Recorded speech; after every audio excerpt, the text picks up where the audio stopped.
In human, the nervous system consists of mainly three types: central nervous system, peripheral nervous system, autonomous nervous system.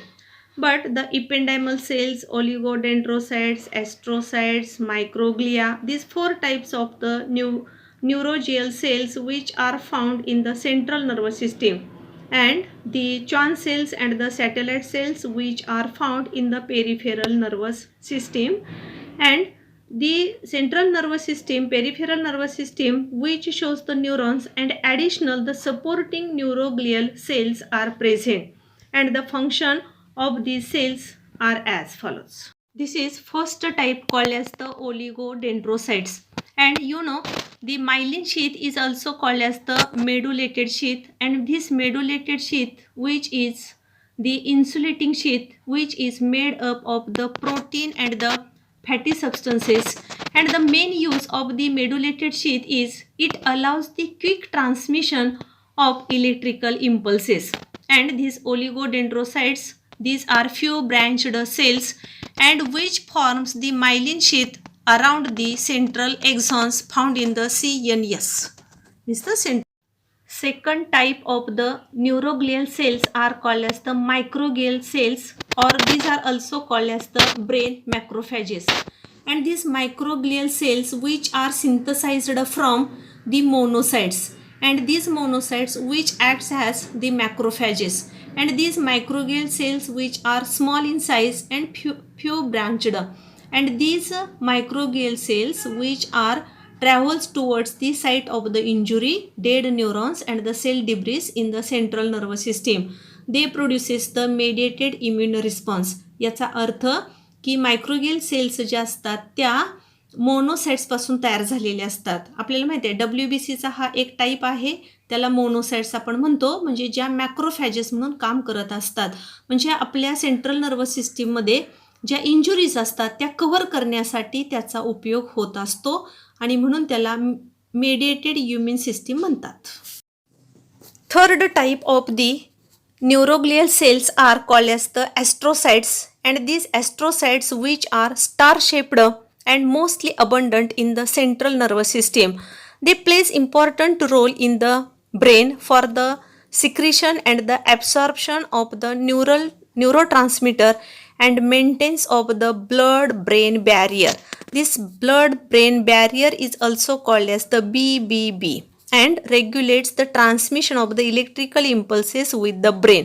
म्हणजेच इथं स्टारच्या आकाराचा, म्हणजे चांदणी जशी असते तशा आकाराचा असणारा ह्या ॲस्ट्रोसाइट्स आहेत की ज्या भरपूर प्रमाणात सेंट्रल नर्वस सिस्टीममध्ये असतात, आणि त्या ब्रेनमध्ये काय रोल करत असतात, काय काम करत असतात, तर सिक्रिशन आणि ॲब्सॉर्प्शन. कशाचं, तर न्यूरोट्रान्समीटर्स जे असतात त्यांचं तयार करण्याचे काम ॲस्ट्रोसाइट्स करत असतात. त्याचबरोबर maintenance of the blood brain barrier, म्हणजे त्याला BBB असं म्हणतात. शॉर्ट फॉर्म तो आहे, म्हणजे रक्त आणि मेंदू जो आहे त्याच्यामध्ये एक बॅरियर तयार करण्याचं ते काम करतात, आणि ज्याच्यामधून इलेक्ट्रिकल इम्पल्स जे आहेत ते ट्रान्समिट करण्यासाठी किंवा रेग्युलेट करण्यासाठी ह्या ॲस्ट्रोसाइटचा उपयोग होत असतो. The fourth type of the neuroglial cells are called as the ependymal cells. Ependymal cells which are formed from squamous epithelium cells, and these squamous epithelial cells which appears like the column-like and so called as the columnar epithelial cells. These are sometimes occurs the ciliated epithelium. Here in this human brain internally shows the cavity called as the ventricles, and these ventricles which is internally filled by the spatial fluid called as the cerebrospinal fluid, and these ependymal cells which produces the cerebrospinal fluid as well as is also useful for circulation of the cerebrospinal fluid, and this cerebrospinal fluid which is also found in the central canal. This central canal which is found inside the spinal cord, means the central nervous system consist of mainly two parts, brain and the spinal cord. म्हणजेच इथं ह्या इपेंडायमल cells ज्या असतात ह्या नेमक्या कुठं असतात, तर सेंट्रल कॅनाल म्हणजे स्पायनल कॉर्ड जो आहे त्याच्या आत जी पोकळी असते त्याला म्हणायचं सेंट्रल कॅनाल, आणि त्या सेंट्रल कॅनालच्या आत सेरेब्रोस्पायनल फ्लुइड तयार करण्यासाठी इपेंडायमल सेलचा उपयोग होतोच. त्याचबरोबर आपलं जे ब्रेन आहे तो आतून जरी पोकळ असला तरी विशिष्ट द्रवानं भरलेला आहे CSF ते सिक्रेट करण्यासाठी ह्या इपेंडायमल सेलचा उपयोग होतो. Peripheral nervous system consists of the neuroglial cells called as the Schwann cells.